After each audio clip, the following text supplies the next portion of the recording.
Hi, my name's Barnaby and I'm going through Troy Nelson's Guitar Aerobics. I've just finished week 32, so I'm really getting through it. I'm, a bit over, 3/5 of the way through the book, and I'm quite pleased with the progress I've had. My fingers have tightened up, I've got more accuracy on the fingerboard, I'm getting better at string skipping, better at rhythm playing, working with certain chord voicings and so on. Overall, it's been great.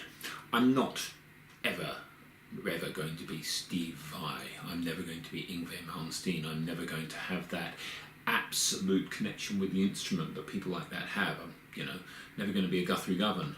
But what I am finding is that my own playing is improving significantly, and really that's all I can ask for.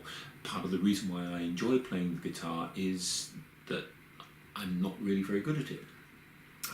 I've been a professional musician. I was a professional classical musician, but I was a woodwind player, and I had a lot of pressure to be good at that. With the guitar, I don't really have any pressure to be good at it at all, so there's a great pleasure in just being lousy at something, but it's still nice to improve. Now, on to specific things about the exercises in the last 8 weeks, so that's week 25 to week 32. I've noticed one big thing, which is that the first 2 exercises in the week, the Monday exercise and the Tuesday exercise, are getting longer. So when they started out, the Monday exercise, which is alternate picking, was really quite straightforward and short and instantly memorizable. Like the first one ever was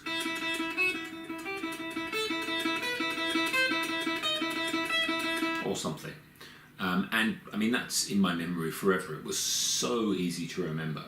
But in week, week 31, I had to do this exercise, which was all alternate picking, which moved all over the neck. And it was a lot of memorization. That's just one part. Then that's our next part, right?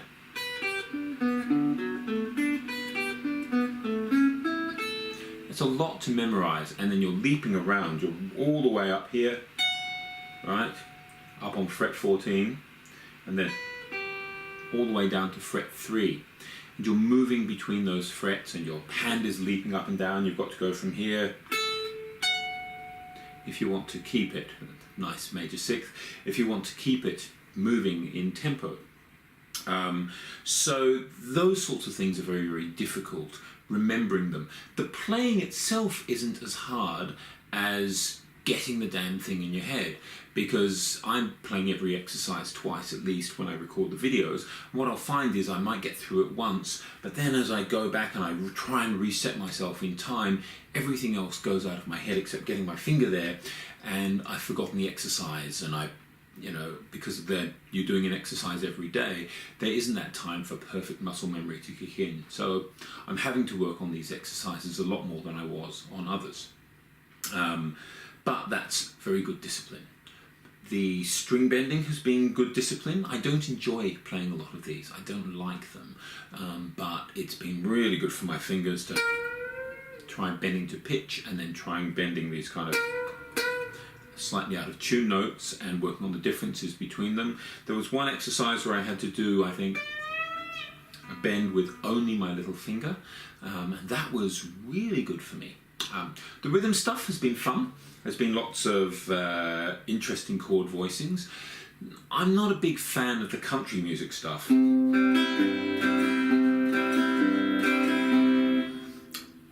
I think that's probably because I've never ever married my cousin. In fact, I grew up away from my cousins, so I guess country music's just not my thing. But that being said, it's good to work on the genre. It's good rhythm stuff. Now, what else do I want to say about this? Some of the exercises, again, are made more difficult by the fact that the tempos are a little bit unrealistic. but that's fine. That's pushing you to the limit. And I've noticed that when I watch other videos of guitar aerobics, most people are playing, they'll play a kind of middle tempo. And some people won't even necessarily do that.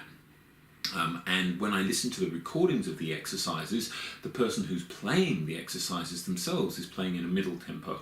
And I suspect that some of the exercises at their very highest tempo are, well, if not unplayable, it's kind of unrealistic to expect that you're going to get them under your fingers in a relatively short time. And so it's been good for me to try and do that. It's been good for me to push myself to do that. Of course, if you have been watching the videos, you'll hear me failing at some of the exercises, either playing them not terribly cleanly or just really not getting them together. And that's all part of this process, that pushing to the point of failure. So I left that in the videos. I don't really want to have, I've got the lowest tempo, mid-tempo and the highest tempo, and if I can't play the highest tempo, I still think it's important for me to record an attempt at it to show how close I might get. And so that's been a good thing about this as well. So there's not a lot more to report really. I'm very, very happy with the book. Oh, the only other thing is that for a while there I was using a headless guitar. I used it for a short period, and there wasn't anything bad about the guitar per se, except that the action's very high on that particular instrument.